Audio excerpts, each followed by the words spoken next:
안녕하세요. LA 아줌마 소피아입니다. 지난주, 지지난주는 제가 조금 뭐 이런저런 일도 있었지만 10일 전에는 날씨가 굉장히 더워졌었고요. 사실 캘리포니아 LA 지역은 사막 지역이죠.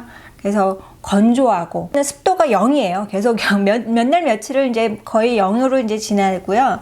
원래 비가 오는 계절이 이제 겨울입니다. 근데 겨울에도 비가 많이 오는 게 아니라 일주일에 한 번 정도 밤에 이렇게 비가 오고 그렇게 지나갔었어요. 제가 한 15년, 16년 전에 왔기 때문에 계속 이런 좀 다른 기후 변화에 민감하게 기억을 하는 편이었거든요. 예를 들어서 어떤 해에는 첫 눈이 눈은 안 오죠. 첫 비가 크리스마스 이브에 왔다든가 12월 31일에 왔다든가 뭐 그런 거를 좀 이제 기억을 하고 있었는데 2, 3년 전부터는 비가 많아졌죠. 비가 많아지다 보니까 겨울이라고 우리가 생각하는 거는 딱 비가 오는 3개월이었거든요. 12월 말부터 1월, 2월, 3월 초까지 그렇게 비가 오다 말았는데 그것도 뭐 일주일에 한 번, 2주일에 한 번 정도? 근데 이게 뭐 뜬금없이 6월에도 비가 오고 그런 식으로 습도가 좀 높아졌습니다. 여러분도 아시다시피 지구온난화가 여러 가지 이상기후를 가져다 주는데 그 중에서 캘리포니아 LA 지역은 어떻게 보면 수해 지역에 비슷하게 이제 되는 것 같아요. 제가 사막이고 비가 너무 안 오던 지역에 그나마 태평양에서 몰고 오는 그 구름이 이제 자전으로 이쪽 방향으로 오는데 구름이 많아지다 보니까 이제 그게 무거워지면 이제 비도 오고 비가 오면요. LA나 이쪽 지역은 그닥 좋아하지는 않습니다. 뭐 물 부족 그런 게 조금은 해소되겠지만 이제 왜 이렇게 버려진 그 산 같은 데 있잖아요. 돌산 그런 데는 나무가 크는 게 아니라 풀 같은 게 크거든요. 근데 비가 좀 오면요. 그런 풀이 잘 자랄 수 있도록 또 물이 공급이 되다 보니 걔네들이 좀 커가지고 또 말라요. 나무들도 또 가지를 막 이렇게 뻗어 나가다가 이게 어느 순간 또 마르게 되면 나중에 그게 산불의 원인이 된다 그래서 제가 미국에 와가지고 한 10년 전이죠. 그때 누군가가 올해는 비가 더 많이 그때는 이렇게 많이 오지도 않았는데 우리 남편이 그러는데 비가 많이 오면 안 된대요. 그래서 왜? 그랬더니 그러면 그 해는 산불이 더 크게 난대요. 매해 사실 캘리포니아 지역 어디선가 산불이 나고 있거든요. 그래서 그러고 나서 이제 계속 생각을 해보니까 매해 그렇긴 하더라고요. 그래서 어떻게 보면 수해 지역일 수도 있고 어떻게 보면 안 고맙기도 하고 그런데 5월, 6월까지도 습하고 좀 안 더웠어요. 원래 한 5월부터는 많이 더워야 되고 6월부터는 본격적으로 애들 방학하는 시기부터는 본격적으로 막 100도도 치고 그러거든요. 화씨로. 그런데 이제 10일 전에 한 110도. 그래서 그날은 진짜 나가면 그 돋보기로 해를 이렇게 모아가지고 내 피부에 다 이렇게 내려 꽂는 듯한 그런 느낌? 그래서 굉장히 뜨거웠습니다. 그렇게 며칠간 굉장히 뜨겁고 에어컨이 있는데도 잘 안 도는 것 같은 느낌이 들고 또 에어컨이 없는 집은 굉장히 더웠다고 그러더라고요. 제 지인들 이 이제 좀 어려운 일이 뭐 그렇게 흔하게 남들한테 일어나는 일도 아니고 아주 진짜 드라마에서나 보는 그런 일들이 각각 두 사람한테 일어났는데 지난주에는 그것 때문에 굉장히 마음이 무겁고 뭐 내가 해줄 수 있는 건 없지만 이제 한 명 같은 경우에는 계속 꾸준히 만났던 친구고 가족끼리도 같이 만나는 그런 친구였는데 내가 굉장히 어려운 부탁을 몇 달 전에 했을 때 흔쾌히 그걸 받아줬기 때문에 조금 더 이렇게 친구로서 더 가까워졌다고 느껴야 되나? 그랬는데 이번에 좀 어려운 거를 그쪽에서 당해서 제가 굉장히 마음이 아팠고 또 한 친구는 멀리 살고 뭐 연락을 거의 안 하고 그냥 살았는데 5월 1월에 연락을 이제 오래간만에 해서 굉장히 어려운 일이 있었다는 얘기를 오랫동안 제가 들어주고 좀 마음이 많이 무거웠지만 해줄 수 있는 게 없더라고요. 그러다가 이제 애슐리가 자기가 이번 여름에 학교에서 연구소 끝나고 한번 가겠다고 그 집 딸을 만나러 그래서 갔었는데 한 4시간 정도 얘기하고 그리고 이제 밤 11시에 돌아갔다고 그러더라고요. 4일, 5일 정도 지나가지고 그 친구가 저한테 전화해서 애슐리가 왔다 간 다음에 딸이 너무 잠도 잘 자고 악몽도 안 꾸고 그랬다고 그러면서 고맙다고. 아무래도 이제 테라피스트가 되려고 하는 이제 애기 때문에 제가 그 얘기를 애들 아빠한테 전하니까 애들 아빠가 그러면 애슐리가 좀 그쪽에 소질이 있나?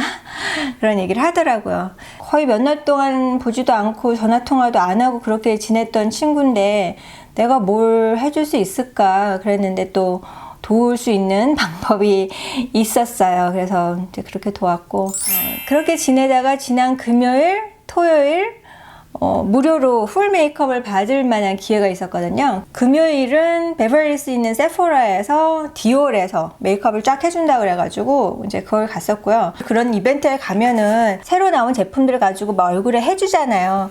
근데 저는 파운데이션이나 그런 거는 별로 마음에 안 들었고, 이제 하이라이터 팔레트하고 아이섀도우 팔레트를 사고 뭐 선물 세트 준다 그러는데 잘 쓰지도 않는 선물 세트지만 뭐 디올 메이크업하고 괜찮았어요.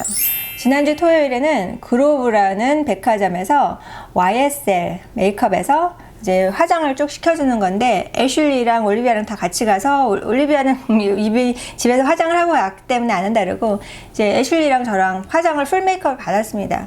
애슐리는 옆에서 메이크업 받고, 이제 저를 하는 사람은 일단 제가 이렇게 센 걸로 갔음에도 불구하고 메이크업 리무버를 싹 다 깨끗하게 이제 닦아낸 다음에 차곡차곡 토너부터 아이도 세럼, 아이 크림, 여기도 뭐 세럼, 로션 같은 그 리퀴드 모이스처라이저 그리고 다 바르고, 프라이머에 SPF 있는 거 그런 식으로 맨 밑에서부터 차곡차곡 발라서 풀 메이크업을 했어요. 그래서 오히려 디올에서 했던 그 메이크업보다 YSL에서 했던 그 메이크업이 괜찮았던 게, 디올에서 한 메이크업은 좀 왠지 파운데이션조차도 내 피부에 탁 그렇게 달라붙지 않는 그런 느낌이었거든요. YSL 거는 나름 괜찮았어요. 그게 한 4, 5시였고 애슐리랑 올리비아가 밖에 나간다고 그래서 부랴부랴 이제 집에 6시 30분까지 왔죠.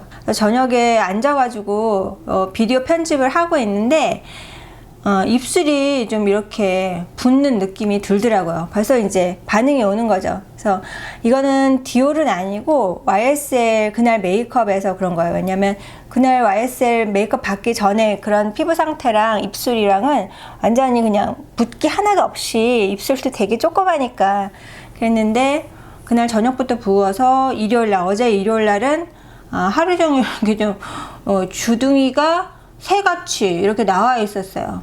제가 워낙 입술이 없다 보니까 이 정도 붓기가 그냥 갔으면 좋겠다는 생각이 들 정도로 입술의 붓기는 지금 마음에 들어요. 그런데 입술이 지금 자세하게 보면 이게 더 심해지면 갈라집니다. 그리고 진물이 납니다. 그래서 제가 이 상태를 알기 때문에 이제 이게 어디서 온 건지 유추를 해봤어요, 어젯밤에. 근데 이제 범인을 대충 심증은 가는 게 있는 거죠. 어젯밤에 텔레비전에서 복면가왕을 하길래 복면가왕을 보면서 여기가 좀 간지러워서 좀 손으로 이렇게 했더니 오늘 아침에 눈이 많이 부었어요. 그래서 여러분도 보시다시피 제가 눈이 쌍꺼풀이 한 줄이 아니라 굉장히 위까지 올라가서 쌍꺼풀이 크게 생겼는데, 옛날에 어렸을 때는 쌍꺼풀 한쪽이 없었어요. 그런 상태로 이제 가다가 큰 다음에 쌍꺼풀이 좀 작게 이렇게 있긴 있지만 좀 작게 이렇게 났었어요. 근데 나이가 드니까 이게 좀 처져가지고 이게 나이가 더 들면 눈이 처져서 아마도 그 사람들 쌍꺼풀 수술하는 게 그럴 수밖에 없겠구나, 그런 생각을 할 정도였는데, 제가 2009년에 화장독이 한번 확 왔죠. 그때 굉장히 심했습니다. 이렇게 뻑소같이 눈이 빨개지고 진물이 다 나고, 진짜 이렇게 눈두덩이가 이렇게 부었었어요. 빨개가지고 그때는 미국에서 은행 다닐 때인데 사람들이 다 괜찮냐고, 되게 보는 사람한테 너무 미안해서 이렇게 사무실에 이렇게 앉아 있다가 퇴근하고 그럴 정도로 굉장히 심했었어요. 토요일 저녁부터 시작을 해서 일요일 날 쭉 하고 지금 월요일입니다. 최근 9년, 10년 동안에 지금 이렇게 화장품 알러지가 생긴 게 이게 3번째거든요. 이게 얼마나 심각한 정도로까지 내가 갔는지 알기 때문에 또 어떻게 하면 이게 낫는지를 알아서 여러분도 이런 경우가 있으시면 어떻게 대처하시라고 말씀드릴게요. 근데 이제 저는 지금 어제 오늘이 나아진 상태는 아니기 때문에 며칠 정도 더 지나봐야지 알 것 같아요. 자, 맨 처음에 제가 화장독이 딱 올라왔을 때는 자꾸 눈 위가 두덩이가 가렵고 이제 이렇게 자꾸 만지게 되죠. 만지게 되면 붓고, 근데 아침에 일어나면 이제 쌍꺼풀이 없어지는 거죠. 막 눈이 짝재기로 되고 막 쌍꺼풀 없어지고 뭐 이렇게 전체적으로 다래끼 난 것처럼 그렇게 되기도 하고 그랬는데 이게 계속 안 없어지는 거예요.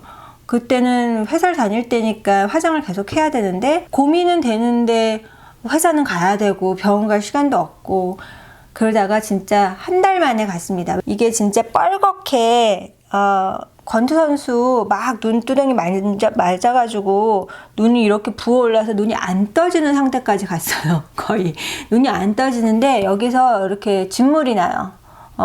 그리고 허옇게 그 진물이 이제 말라붙어서 허옇게 되고 그다음에 입술도 갈라지고 진물이 나고 사회생활 하기가 좀 어려웠어요. 그래서 그때 이제 병원을 갔는데 이제 보험이 있었기 때문에 일단 가정주치 같이 이제 내과 의사가 이미 정해져 있고요. 그 내과 의사한테 보여주고 그 내과 의사가 가라는 피부과 의사가 이제 오라고 할 때까지도 기다려야 돼요. 그래서 좀 어디 아프면 병원을 바로바로 못 가는 그런 게 좀 되게 어려워요, 미국은. 그래서 거의 뭐 일주일 만에 피부과 의사를 이제 만났는데 그 의사한테 저는 너무 가려워서 지금 낮에 못한다 일을. 그래서 이걸 뭘 바를 수 있는 거를 주든가 아니면 무슨 약을 좀 처방해 줄 수 없느냐 내가 이제 하소연을 했는데 그 의사가 피부의 문제는 먹거나 바르거나 그런 거는 굉장히 temporary 그런 거기 때문에 낫게 하려면 그 눈과 여기 입에 뭐 때문에 그렇게 생겼는지 그 원인을 알아서 그거를 차단을 해야 된다는 거죠. 그래서 실험을 하기로 했어요. 그 의사가 등 뒤에다가 이제 패치를 붙이는데 엄지손톱만한 이런 것들이 쭉 있는 거예요. 그래서 다 다른 성분을 이제 해놓고 등허리에다 붙이고 한 3일인가? 근데 요걸 이제 떼지 말고 씻지 말라고 해요. 그러고 나서 가서 이제 그걸 떼니까 한 군데 이렇게 빨갛게 올라왔어요. 반응을 한 거죠. 그래서 그 다음에 그게 무슨 성분이었는지 막 보더니 그게 식염수에 있는 그런 성분도 되고 근데 되게 웃긴 게 식염수를 눈에 렌즈를 끼는 거지 위에다 바르지 않잖아요. 아닌 것 같은데 게다가 입술도 그랬으니까 입술 주변도 아닌 것 같은데 근데 그 의사랑 이런저런 얘기를 하다가 제가 힌트를 딱 얻었습니다. 네가 뭔가 눈 위에다가 바르는 거라는 거예요. 네가 여기다도 바르고 여기다도 바르는 거래. 그러니까 분명히 아이섀도우는 아니죠. 왜냐면 여기는 아이섀도우 안 바르니까 립스틱도 아니고 여기다 안 바르니까 그래서 그걸 계속 고민을 했어요. 뭔가를 내가 여기도 바르고 여기도 바르는 그 생각을 하다가 어느 날 마스카라를 했기 때문에 마스카라를 지우느라고 메이크업 리무버로 솜으로 이렇게 마스카라를 지우고 그걸 딱 접어서 립스틱을 딱 지우면서 이거였구나. 그 솜을 반을 접어서 제가 립스틱도 딱 지운 거죠. 그러면서 이거가 문제였구나. 왜 물반 오일반 하는 메이크업 리무버 있잖아요. 그거를 제가 이제 회사를 다니니까 차에다가 메이크업 지우는 거랑 뭐 그런 걸 다 거기다 넣어놓고 그리고 저녁 때 퇴근을 해서 사우나에 가서 메이크업을 지우고 그리고 운동하고 샤워하고 그리고 집에 왔던 거죠. 그걸 계속 반복한 거예요. 그렇게 이제 눈이 계속 이상해졌는데도 계속 메이크업은 지우고 난 깨끗하게 지운다고 그러고 또 샤워하고 운동하고 그러고 집에 왔는데 그게 계속 이어지니까 막 한 달이 지나도록 눈은 더 이렇게 막 붓고 나 화장을 안 했는데 뭐 안 바르는데 그러면서도 계속 메이크업은 지우고 있었던 거지. 그래가지고 그걸 딱 끊었습니다. 그때 제가 끊은 그 제품은 바비 브라운의 아이 메이크업 리무버였는데 그거를 부작용이 나기 전에 이미 1년을 쓰고 있었기 때문에 전혀 의심을 안 했던 거죠. 왜냐면 지난 1년 동안 아무 문제가 없었으니까. 근데 문제는 제가 이렇게 더운 캘리포니아의 여름에 차를 옥상 주차장에 놓고 그걸 그 안에 넣고 뭐 차는 뭐 100도도 됐을 것이고 막 30몇 도, 40몇 도 됐을 텐데 그 안에서 오일반, 물반이 이제 끓은 거죠. 이렇게 솜에다가 그걸 하면 좀 뜨끈했어요. 미지근. 그런데도 그걸 의심을 못하고 계속 썼더니 이제 눈에 진물이 나기 시작을 한 거예요. 그래서 이제 그 바비브라운 그 쓰던 거는 버리고 아무것도 안 했어요. 그냥 그것만 안 썼더니 차츰 나아지더라고요. 그래서 아주 깔끔하게 이제 낫고 그 이후에 전혀 문제가 없었는데, 나은 다음에 6개월 후에 새로 산 바비브라운의 아이 메이크업 리무버를 한번 썼더니 바로 근질근질 그러면 슬쩍 부어요. 그래서 이제 그 이후로는 절대 그것도 안 쓰고 바비브라운 메이크업 리무버는 저하고 안 맞는 걸로. 근데 되게 재밌는 건 클리닉의 메이크업 리무버는 잘 맞습니다. 그래서 제가 클리닉 거는 그 이후로도 계속 쓰고, 그래서 제가 알았죠. 그 안에 어떤 성분인지는 모르지만 그 성분이 나한테 안 맞는 거구나. 그러니까 그전에는 맞다가도 걔가 한번 트러블이 나기 시작하니까 내 피부에서는 걔를 더 이상 못 받아들이겠는 거죠. 그래서 이제 그게 안 맞아요. 그래서 아이 메이크업을 좀 헤비하게 하지 않고 이 언더아이 이런 이너 림이나 워터프루프 마스카라를 잘 안 하는 게 혹시라도 내가 또 그 반응을 할까봐, 부작용이 생길까봐. 그래서 이제 안 쓰는데, 그리고 한참 이제 잘 지내다가 제가 유튜브 시작할 즈음이었을 거예요.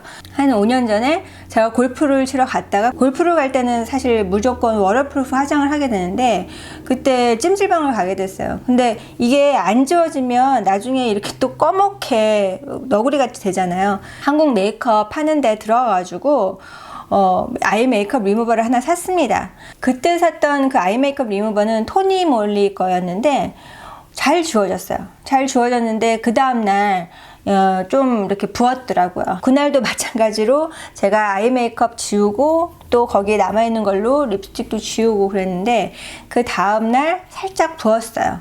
그래서 이제 이게 반응을 하는구나 라고 생각을 해가지고 그것도 이제 안 쓰고 있는데, 그것도 한 번인가 더 써봤어요. 저는 이게 진짠가 아닌가를 꼭 한번 확인 사살을 해보거든요. 나중에 또 한번 써보니까 또 그러더라고요. 그래서 절대 안 써요. 그러니까 토니몰리 아이 메이크업 리무버가 문제가 있는 게 아니라 제가 거기 있는 어떤 성분에 그 알러지 반응이 있다는 거죠. 지금 현재로 눈이 살짝 부었는데, 그래서 오늘은 아이크림도 위에는 바르지도 않았고요. 일단 쭈글쭈글해지고 건조해지더라도 피부가 그냥 내버려 두는 게 상책인 것 같아요. 그래서 위에는 아무것도 안 했고, 여기는 바셀린 같은 거를 지금 일단 발라준 상태거든요. 여기는 이상하게 진물이 날 것 같은 그런 느낌이 좀 들어서 오늘 화장을 할 수가 없었습니다. 그래서 YSL에서 처음에 가서 그 언니가 나한테 기초 화장품까지 쫙 해주고 싶은 그런 마음이었던 거죠. 왜냐면 YSL 기초 화장품을 너무 좋다고 나한테 막 설명을 해주더라고요. 저는 어저께는 입술만 그러길래 립 라이너? 아니면 립스틱? 막 그렇게 의심을 했거든요. 립스틱도 막 알코올을 뿌려가지고 소독을 했었고, 립 라이너는 완전히 새 거라고 그러면서 해줬는데, 립 라이너가 반응을 하나 막 그런. 근데 이제 눈도 조금 가렸기 때문에 여하간 저는 메이크업 리무버에 들어간 어떤 성분에 알러지 반응이 좀 있어요. 저도 이런 알러지를 경험을 하면서 이제 알은 건데, 이 눈두덩이하고 눈가하고 이 입술 주변이 굉장히 연약한 살이에요. 그래서 여기도 다 같이 했는데도 여기는 아무 반응이 없지만 여기는 반응을 하는 거죠. 그래서 여러분들 혹시 이렇게 반응이 오는 그런 제품이 있으면 완전히 피부가 휴식을 하고 끊으셔야 되는 거죠. 저 같은 경우에는 이제 뷰티, 스킨케어, 메이크업을 써보고 여러분들한테 제 느낌을 말씀을 드릴 때 사실 첫인상보다는 한 달 정도 써보고 말씀을 드리려고 하잖아요. 그러다 보니까 많은 제품을 리뷰를 할 수도 없어요. 이틀, 3일, 일주일 정도 가지고 리뷰하는 거는 저는 그건 안 맞다고 보거든요. 그래서 많은 경우에 이제 블로거들이 그렇게 리뷰를 할 수밖에 없는 거는, 왜냐하면 본문도 주고 어떤 플로우로 내용을 해야 된다는 게 다 나와 있어서 굉장히 쉽게 그렇게 하고, 또 한두 번 써봤다고 본인이 쓰면서 그걸 다 무료 나눔 이벤트를 하기 때문에 이제 그런 사람들은 그런 식으로 받아서 빨리 쓰고 나눠주고, 받아서 빨리 쓰고 나눠주고 그렇게 하는 거고, 저의 경우에는 사실 피부 스킨케어는 제대로 하려고 노력을 하고 있는데, 제가 이런 상태에 딱 오면 저는 또 일단 후퇴합니다. 모든 제품을 다 끊고 안 쓰고. 제가 최근에 쓴 것 중에서 가장 마음이 놓이고 나한테 편안했던 제품으로 다시 돌아가는 거죠. 그래서 그것만 이제 쓰고 이런 부위는 피하고, 이런 일이 없으면 좋겠지만 만약에 이런 일이 생기시면 제품을 좀 끊고 좀 백업 하셔서 어떤 게 잘 안 맞았는지 보시고 좀 피부한테 휴식을 주시는 게 필요합니다. 저는 또 나이가 들었기 때문에 피부를 망가뜨리는 거, 그거는 이제 좀 되게 싫어요. 피부를 가만히 내버려 둬도 이렇게 혼자서도 노화가 되는데 제가 거기다가 뭘 입혀가지고 이렇게 부작용이 나고 그러면 되게 안타깝더라고요. 오늘은 제가 지금 경험하고 있는 피부 알러지에 대해서 좀 말씀을 드렸습니다. 제가 이번 주말에 금, 토, 일 샌프란시스코로 가는데 그때 이제 제너레이션 뷰티 행사를 가거든요. 좀 고민이에요. 그 전까지 나야 될 텐데 지금 상태에서 다 나빠지지 않기만을 바라면서 샌프란시스코에 가면은 행사하고 또 애슐리가 같이 따라간다고 그랬어요. 비행기는 120불밖에 안 해서 비싸지 않았는데 샌프란시스코 다운타운은 굉장히 오래된 호텔들이기 때문에 3스타 정도 돼도 좀 여자 혼자 있기가 좀 그래요. 4스타 정도 있는 호텔을 잡으니까 또 비용이 만만치 않더라고요. 그래서 혼자 그 호텔을 즐기는 것보다 애슐리를 데려가야 되겠다. 그래서 이제 애슐리가 가기로 했고, 올리비아는 지금 서머스쿨이 있어서 수업을 들어야 되기 때문에 금요일날 그래서 이제 애슐리만 데리고 가기로 됐습니다. 그래서 금, 토, 일 샌프란시스코 다녀올 거고, 그 중간중간에 제 인스타그램으로 여러분들한테 무슨 일이 일어나고 있는지 많이 올릴 테니까 제 인스타그램 팔로우 안 하신 분들은 팔로우 하시고요. 그럼 이 비디오 좋으셨으면 엄지척 눌러주시고요. 다음에 또 뵐게요. 감사합니다.